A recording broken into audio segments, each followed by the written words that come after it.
Olha, então, boa tarde a todos.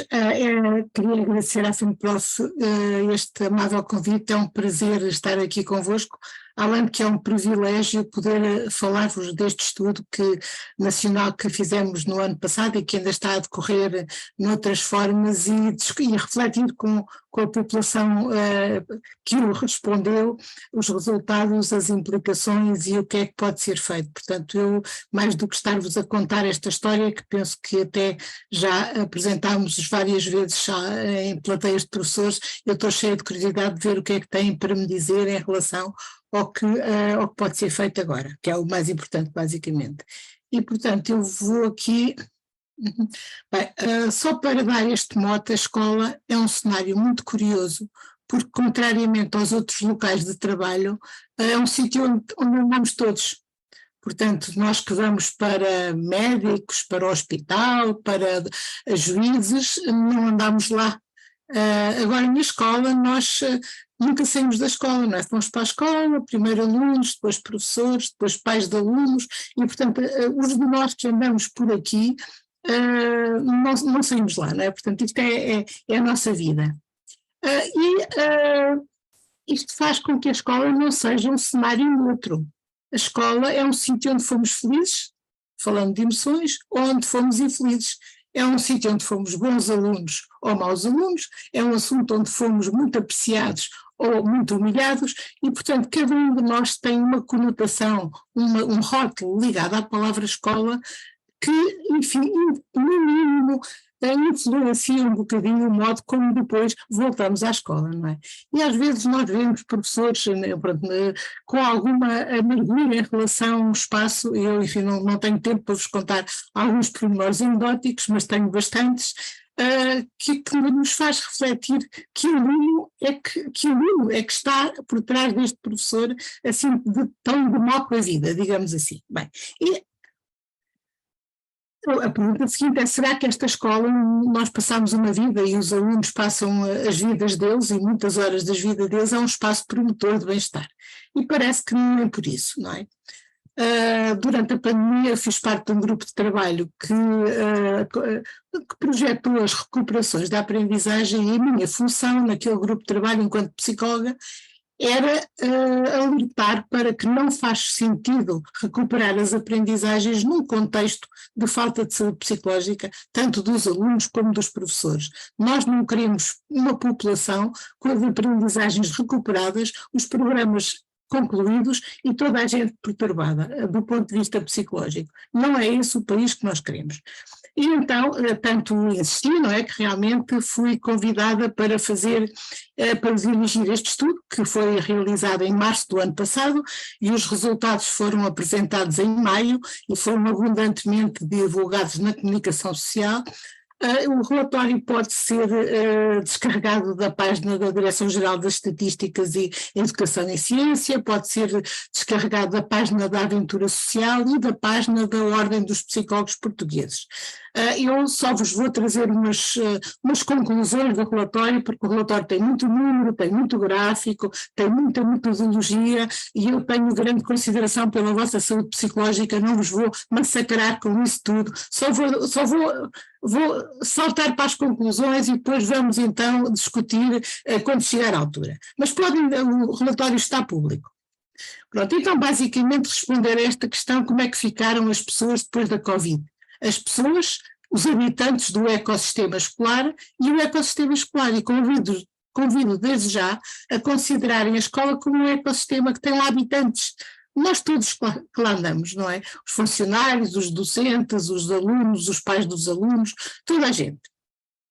Pronto, quem é que participou neste estudo? Portanto, este estudo nós quisemos que fosse um estudo nacional, foi um estudo que foi estratificado por NUT 3, portanto por 23 NUTs, foi sorteado um agrupamento por NUT e, portanto, é uma amostra representativa do país.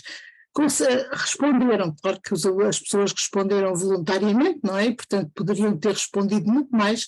Nós fizemos uma sobreamostragem para termos muita gente, responderam a cerca de 8.000 alunos, desde a pré até o 12º ano. Portanto, há uma representatividade de todos os anos de escolaridade. E depois nós pensámos, o contrato que nós tivemos, portanto, era só para alunos, mas pronto, nós somos curiosos nestas coisas e resolvemos desenvolver um questionário para professores, e quando as escolas foram sorteadas nós enviámos um convite aos professores e, para nosso espanto e alegria, tivemos quase 1.500 respostas de professores que se voluntarizaram para responder. Mas a amostra não é representativa dos professores, embora tenha, enfim, um grande número. Eu aqui não vou dizer isto porque o descritivo da amostra é uma coisa muito aborrecida e que vem no relatório. Digo já que estas pessoas foram inquiridas com um link na sala de aula em relação a 4 tipos de protocolos. Fizemos um estudo no pré-escolar e no primeiro ciclo, até porque foram os professores que responderam ao questionário. Os miúdos não têm muitas, enfim, competências de leitura e escrita para nós podermos fazer esse estudo com confiança. Depois, um protocolo para o 2º ano do ciclo básico, outro para o 3º ano, que basicamente é igual ao do 2º, mas tem mais questões, e um para os docentes, que basicamente é o do 3º ciclo, mais questões específicas dos docentes. Então depois foi isto que apareceu, assim, 1/3 dos alunos que o doutor José Costa falou agora, 1/3 dos alunos e metade dos professores com sinais de sofrimento, sabem como é que é a comunicação social, sangue, sangue, sangue, tem estas coisas todas. Portanto, também podiam ter dito que 2/3 dos alunos não tinham sofrimento psicológico, mas não, é o terço que sim. Mas pronto, mas basicamente o que eu disse que está aqui é: o estudo não é uma catástrofe e exige atuação urgente e mobilização de recursos. E já vamos ver que isto foi feito. Enfim, nós temos feito um grande esforço no sentido de pressionar a tutela para andar com isto para a frente e isso vai acontecer. O que é que aconteceu com os alunos? Também não vou entrar aqui em pormenores com isto.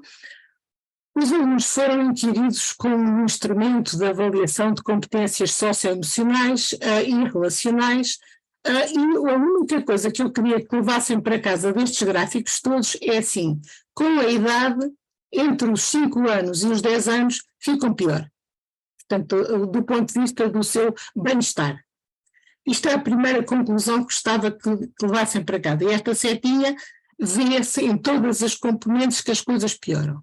A segunda coisa é: houve um picozinho de agravamento no 2º ano de escolaridade. E isto, nós não podemos dar causas para estas coisas, mas basicamente este estudo foi feito o ano passado. Portanto, o 2º ano de escolaridade foram os miúdos que entraram na escolaridade no ano da pandemia.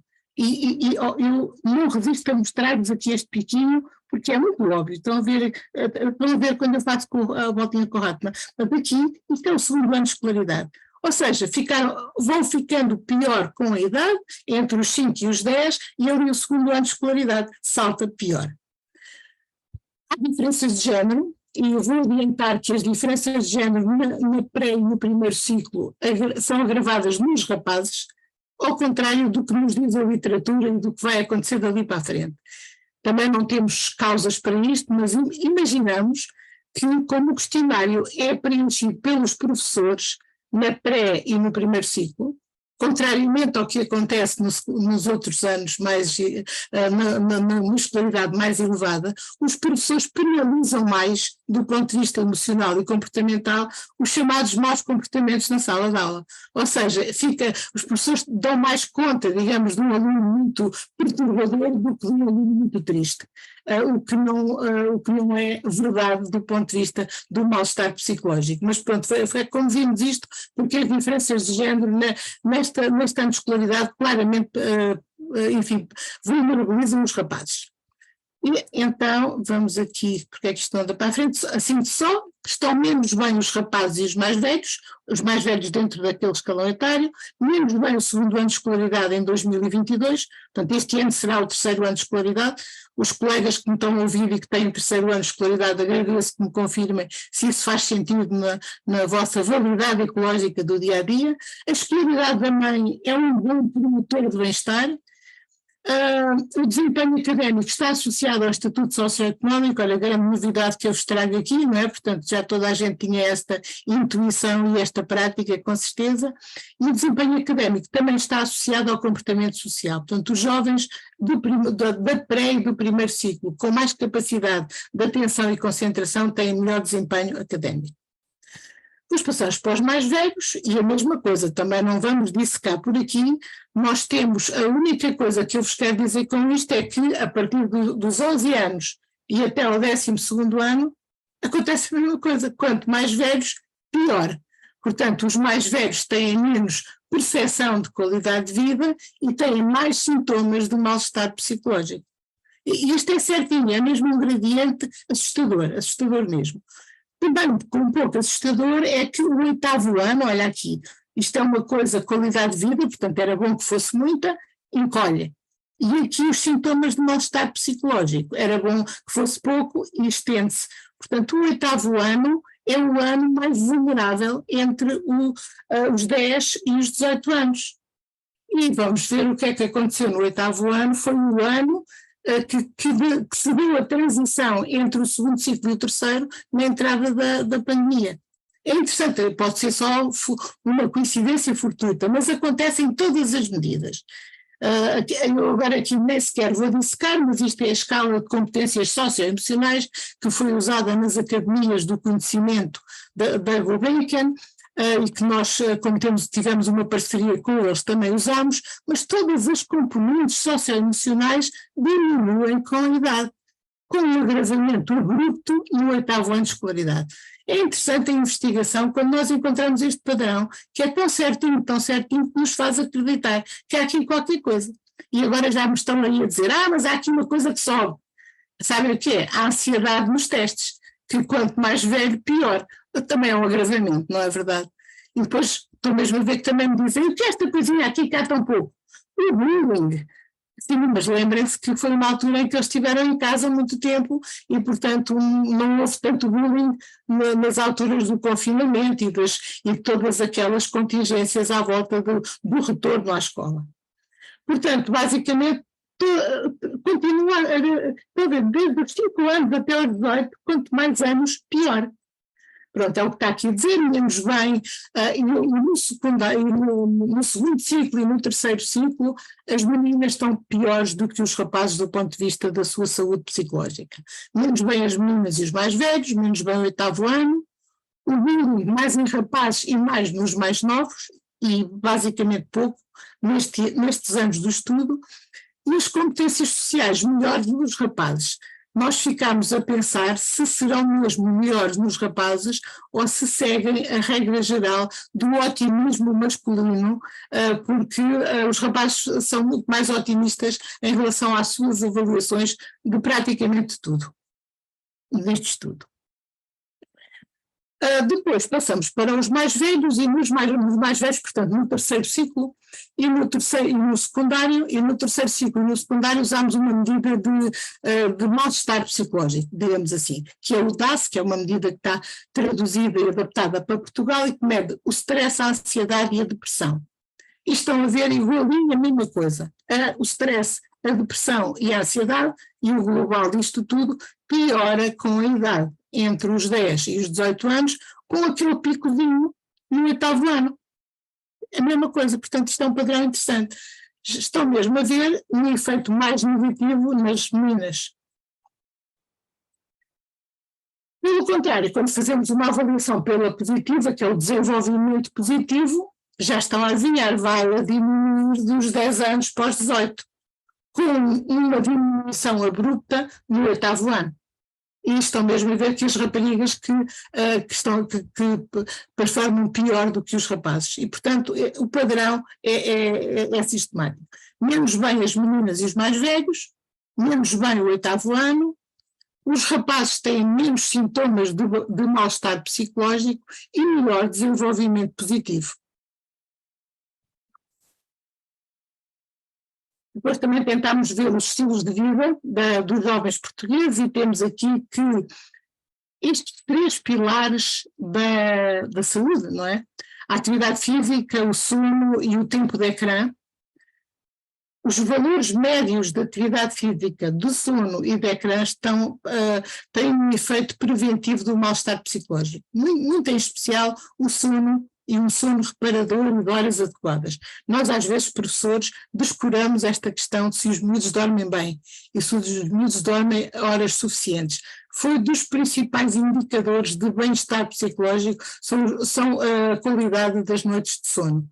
Mas, em geral, dormir de mais ou de menos, estar demasiado tempo no ecrã ou não estar de todo, não fazer atividade física ou fazer demasiado, ou seja, demasiadas horas por dia, está tudo associado a mal-estar. Portanto, é o meio termo que está bem aqui.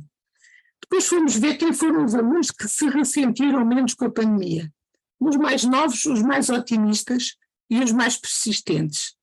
E nos mais velhos, também os mais otimistas, mais confiantes, mais sociáveis, com mais autorregulação, que ainda há bocadinho a colega falou, e mais sensação de pertença à escola. Portanto, o otimismo é aqui um valor, não é? E, portanto, e pior qualidade e pior nas meninas. Isto aqui, então, não vou nem falar, é só para dizer que estas coisas se relacionam todas umas com as outras, portanto, quando há mais satisfação com a vida, há mais mal-estar psicológico. O mal-estar psicológico está relacionado com todos os indicadores que nós falamos no sentido previsto. Quando há mais bullying, há mais mal-estar. Quando a relação com os professores é boa, há menos mal-estar. Quando há menos ansiedade nos testes, há menos mal-estar. Quando há mais sentimento de pertença à escola, há menos mal-estar. Isto dá-nos uma pista interessante de por onde é que temos que agir quando queremos mudar o ecossistema educativo. E depois, quando nós promovemos a confiança, a competência e a conexão nos alunos, tudo isto fica melhor. E, portanto, já agora vou-vos dizer em primeira mão que um dia destes vai ser lançado um e-book com estudos aprofundados em relação a este estudo e que vai ser disponibilizado gratuitamente a toda a gente, portanto, oportunamente, com certeza que vão ouvir falar disso, vai ser mesmo muito brevemente, porque vai ser lançado, eu penso que ainda este mês, e vão ver este modelo dissecado e depois com pistas para a intervenção. E agora os docentes, vamos aqui... para os docentes também, mais de metade dos docentes refere que a sua vida ficou pior ou muito pior com os amigos e na escola. Em família, cerca de metade acha que se manteve, e a sua vida consigo próprio está um bocadinho equilibrada entre os que acham que ficou na mesma e os que acham que ficou pior. E, portanto, os próprios docentes também ficaram muito alterados. Os docentes não viram no outro slide, mas 80 e tal % dos docentes são mulheres, não é? E, portanto, quando nós vemos aqui que o género feminino revela muito mais fragilidades, isto é preocupante porque a maior parte da população docente é feminina. A idade e o tempo de serviço também estão associados a indicadores menos positivos. Como se sabe que os professores estão muito envelhecidos e com muito tempo de serviço, isto também é preocupante. E eu acho que aqui a grande novidade é que os professores estão melhor quando têm uma percepção positiva do ambiente da escola e da visão e da capacidade de liderança e das qualidades da direção. E foi tão interessante neste estudo a emergência do papel do diretor como uma pedra-chave no bem-estar dos docentes e no bem-estar do ecossistema escolar. Pronto, e portanto era isto que eu estava aqui a dizer, portanto, e é interessante porque o diretor não só tem um efeito direto sobre os docentes, quando o diretor não é considerado uma figura empática, está tudo pior, como também um efeito indireto através do efeito do diretor no ambiente da escola. Portanto, o diretor impacta diretamente nos professores e indiretamente pelo efeito que tem no ambiente da escola.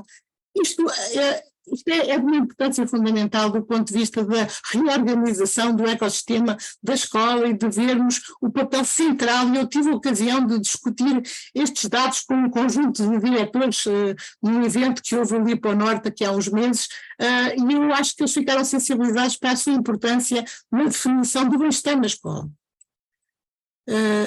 Agora aqui, pronto, portanto, nos docentes, pior nas mulheres, pior com mais idade e mais tempo de serviço, pior quando há uma fraca percepção de apoio do diretor e do ambiente da escola, e o impacto do diretor no bem-estar é direto e é indireto. Isto é importante. O diretor tem um papel fundamental a causar diretamente bem ou mal-estar nos docentes e a causar impacto positivo ou negativo no ambiente, que por sua vez também impacta o bem-estar ou mal-estar dos professores. Tem aqui um largo caminho a explorar.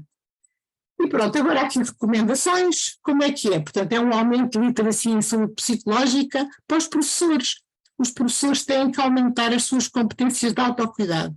Isto é como dizem nos aviões, não é? Portanto, no caso de não haver despressurização, primeiro põe a máscara em si e só depois é que põe a máscara no do lado. Os professores é a mesma coisa, as pessoas não podem tomar conta dos alunos se não tomam conta deles.